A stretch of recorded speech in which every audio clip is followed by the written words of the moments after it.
After more than 40 years of writing and establishing himself as one of the most influential screenwriters in Hollywood, William Goldman remains firm in his belief that in movie making, nobody knows anything. But he must know something about writing screenplays. Butch Cassidy and the Sundance Kid, All the President's Men, Marathon Man, The Prince's Bride, Misery, all films that have made us appreciate the importance of a good story, the craft of telling it well. I am pleased to have my friend William Goldman here to talk about the craft of screenwriting and the state of the movie business. Welcome. Thank you very much. It's great to have you here. Nobody knows anything. Yes, it's very important to know that we all know that. That's going to be on your gravestone. It's right there on the tombstone. Absolutely. And when did you say it, and what did you mean? I wrote a book years ago called Adventures in the Screen Trade. And one of the things about Hollywood is they don't know what they're doing. That's okay, most of us don't. Yeah. They make a lot of money, and they have to essentially make us think they do know what they're doing. In other words, Warren Buffett does not know what the stock market's going to do tomorrow. So they have their shibboleths. They have these nut reasons about what movies will work and what movie won't work. I was so thrilled with the commercial success of First Wives Club this year because it flew in the face of all their wisdom. It opened at the wrong time, early fall. It had these people in it that they didn't want to see, these quote, used up stars. Right. It was a huge hit. Now their wisdom is, yes, there is a market, but only for those three women.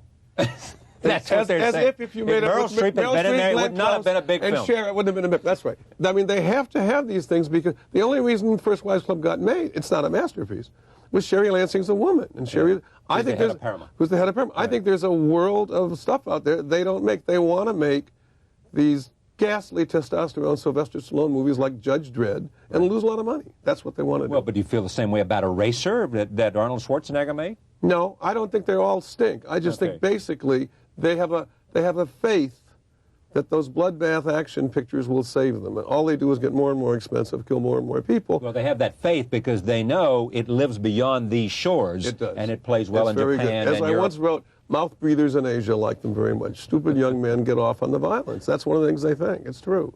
But I think right now, for me, I'm only talking about Hollywood films. I'm not talking about Fargo. I'm not talking about Lone Star. I'm not talking about English Patient. I'm not talking about Shine. I'm not talking about Emma.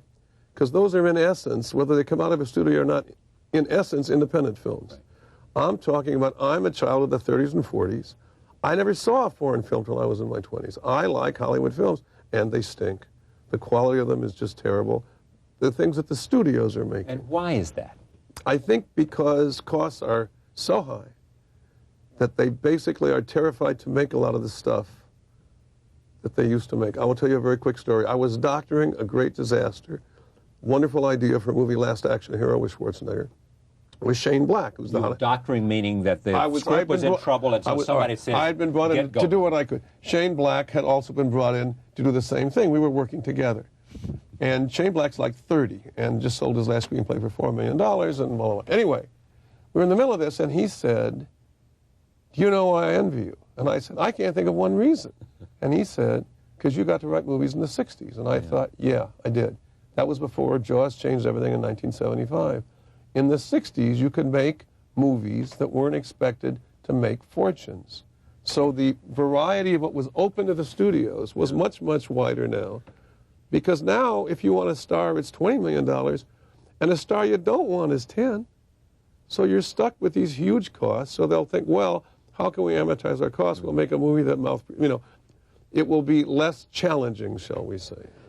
There's a guy who's a new film critic for Esquire magazine who I don't know, but one of the things that brought my attention to what he writes is he said Steven Spielberg, as good as he is, has been bad for the movie business. He wrote a piece, I read it. Do you agree with the piece? Well, it's interesting. You know, he said that Lucas and Spielberg destroyed Hollywood, the point being the real reality is it's not Lucas and Spielberg who were very brilliant and gifted. Right. It's the fact that their movies were successful. And the fact that when there's a success out there, since nobody knows anything, what they try and do is copy the success. Well, but you just said that after Jaws, which happened to be made by Steven Spielberg, nothing was the same. Nothing was the same because Jaws made more money more quickly than all those greedy studio heads out there dreamed possible. So suddenly I thought, guess what? Something will be bigger. Guess what? Star Wars was. That wasn't going to be... E.T. was bigger. There's going to be something bigger than E.T. And, you know, Independence Day 2, when they figure out what it's going to be out, is going to be gigantic. But let's go back to your dilemma. I mean, you are a very gifted screenwriter, and I don't have to... I've been doing it a long time. I know you have. and you've learned well, and not everything you do is great, but you've done some very good screenwriting. Thank you very much. You know a lot of good people.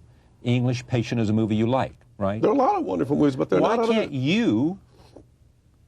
I mean, I would assume that everybody in Hollywood would be proud to have made that film. Now? Yes, now. It was turned down. I know, it was by Fox. Yeah. But, and Miramax came along and found $25 million, right, and the rest is history. Yeah. But here's what I don't get. They would all be proud to make that film now. Why aren't they making that film? What, is it just that The English Patient is an exception and it's unlikely you're going to hit that jackpot? Well, maybe. I think basically Hollywood has always been torn between art and commerce. They really want to make crap, except during the 2 weeks around the Oscars. Everybody would like to win an Oscar. It's a big deal out there. It's a big deal, period. They want to do that. But in general, if they make a lot of movies that are very prestigious and win a lot of prizes and do no business, they're all going to get fired.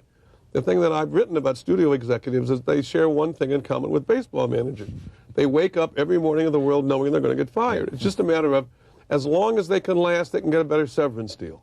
Yeah. So they want to basically have as good a track record as they can before they get humiliated. And the best way to do that is to have big star vehicles that cost a lot of money and pray. Well, why is that true? I mean, because of all those guys that have done that and gotten fired. I mean, Canton was the most recent, was he not? Absolutely. Absolutely. There'll be others very shortly, but I mean, there always are. But I mean, Canton certainly very recently, and I think. But it's hard to pick public taste. It's hard. When I give you the Charlie Rose story, if I'm a studio, and you give me that, are people going to want to see that in 3 years? Because that's essentially how long it takes usually for a movie to hit the screen. That's the toughest thing in Very the world. hard to pick public taste at that time. You think a star is hot, by the time you get your movie out, he's had 2 stiffs. I mean, it's very hard to know. What they have put their faith in stars. My problem with stars is Baryshnikov is a star in the stage. If you put Pavarotti as a star, I don't care. He could be singing Andrew Lloyd Webber. He could be singing Mozart. He will pack the place. The problem with movie stars is they don't pack the place all the time. Sometimes there's no interest in them at all, but you have to pay them as if there were. There was a time when some stars took less and took a percentage of the profits. That doesn't happen anymore. Now everybody gets... The whole deal has become so financially grotesque that they are cursed into making, for the most part, the studios, movies that they hope will do $100 million. Most movies don't.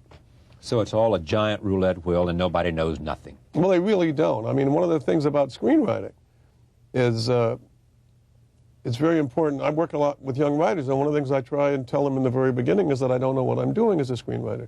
By which I mean, it's a question I started asking people. I think the most brilliant person I've ever met is Stephen Sondheim, the songwriter. You do? I do. He's quite remarkable. He's just so smart. He just sees things differently. And I was talking with him once, and I said, do you know what you're doing? And he said, do you mean funny, sad, long, short? I said, no, on a very deep level. Do you know what you're doing? And he said, after a pause, he said, of course not.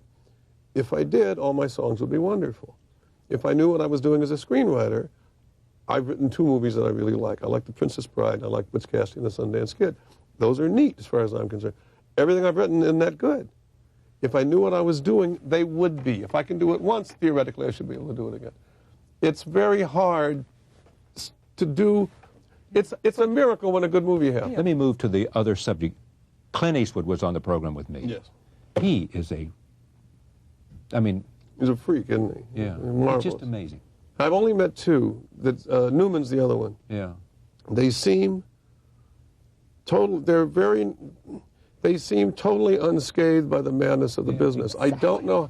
I don't know how they escaped. I was just watching, I have a movie that Mr. Eastwood directed. I know, and that's what we're going to talk coming about. out in February, and I've seen it, and I think It's you'll called like it. Absolute Power. Absolute Power, yeah, it's really terrific. But watching him work is different. I've been on movie sets for a long, long time, and you go on a movie set and you think, it doesn't always have to be crazy. It doesn't have to be the star in the dressing room and the producer screaming and the director getting eaten by the studio. It can all be a bunch of decent professionals trying to do their best. The question is, why isn't it? I don't know. It's because that's what he wants. It's very quiet. It's just a marvelous place to be, just to watch him work, because it's very quick, very quiet. You have questions, so-and-so, and it's like a real job. It's not like the madness that went on with Mirror of Two Faces in New York when, you know, all the crazy stories we all heard. It wasn't... About coloring the trees and all that. There was no ego run rampant. You know, it's just basically His whole theory is that he feels that the pressure is on him, so you shouldn't feel any. Let's do the best we can. What do you think of her? Who? Tyson. I think she's a phenomenal singer. I've always thought she was a phenomenal singer. And I think that she has beaten the public into believing her greatness. She wants it. I was talking earlier with somebody. On Princess Bride, I really thought Robin Wright, who was the title role, was going to be, she was 20. I thought Robin Wright was going to be the biggest star in the world. She was beautiful, she was gifted, wonderful, wonderful talent. And she isn't. And that's because she doesn't want to be a big movie star. She turns down everything. She was in Forrest Gump. It was her first hit. And I remember her saying that she was going to be the lead with Kevin Costner in Robin Hood, which was a huge hit. But she got pregnant. And so she dropped out. Another actress played the part. And I remember thinking, Barbra Streisand does not get pregnant at such a time. She is absolutely obsessed with her fame and her stardom and her gifts and her career. And her talents are so great, she makes us go along with her. There's nobody else quite like her. Her talents as a singer, as an actress, as a director? Whatever, as a force. I mean, she's quite remarkable. Yeah. I mean, I don't know her, but, you know. Yeah. Back to Eastwood. Yes. Here's the story I heard. That when he first saw the screenplay, it was sent to him, he liked it. And he said, but you want me to play the Secret Service agent? Yeah, he wanted it was a detective. You don't want and a detective, the detective. I want to be the thief. Yep. Right? Yep, absolutely. Rewrite the damn screenplay so that the star, the main character, is the thief, and I'll do it. Correct or not? Well, he said, I'll read it again. And I couldn't do it. And I was at a Nick game with Tony Gilroy, who's a wonderful young screenwriter. I wrote Dolores Claiborne, Extreme Measures. I was whining to him. And Tony had read the first draft, and he said, oh, he's right. The thief's the only best character anyway. So Tony essentially saved me. Tony showed me how to do it. I absolutely couldn't do it because I'd been so obsessed with that the guy had died so fabulously halfway through, and then suddenly, zap, I didn't know how to keep my life. And suddenly, once Tony opened it up for me, I could write it. But it was quite remarkable. It was the hardest thing I'd ever done. You got 3 books out now. William Goldman, 5 screenplays. All the President's Men. Right. Redford. Right. Fabulous film figure. Wonderful director. Does he, and created Sundance and done a lot of other things beyond being a movie star? Absolutely. Is he too dedicated to, in a sense, not risking the Redford image? I don't know. I was looking at a picture of Mel Gibson on the cover of Premiere. And Mel Gibson's right now very, very, very big. And he's, you know, with Braveheart and with Ransom, he's on top of the heap, etc. And I was looking, he had a facial expression not dissimilar to something that Redford used. And I thought, gee, what happens is to these people, you know, Spencer Tracy, the last 15 years of his life, would not wear a part that required makeup. He hated the artifice of being an actor in movies so much. Something happens to actors after they've done it for a while, after they've gotten the adulation, after they've gotten rich. Remember, these guys aren't rich. Suddenly they are rich. They never have to, their grandchildren never have to work again. It's a big adjustment for them. Suddenly, I think what happens is they get tired of doing anything that pushes them particularly. And maybe something will come along that will capture them. I think Redford's become a marvelous director. I wish he directed more. But I think that, you know, are you saying has he challenged himself as an actor in the last years? I don't know. I'm not privy to that thought. He must think he's doing parts he wants to do. But I mean, ultimately, I think they get bored with it. It's a phony life. It's great for getting a table at Spago. But I mean, I wrote a line once, which was, I made a lot. You can get a table at Spago. I will quote you a line. I said, stars have no friends. They have business acquaintances and serfs. And that's the life that they lead. Now, it's a difficult life. They're surrounded, most of them have entourages. Eastwood has no entourage, obviously. Newman has no. Well, it comes along. I mean, it's different. Doesn't need that.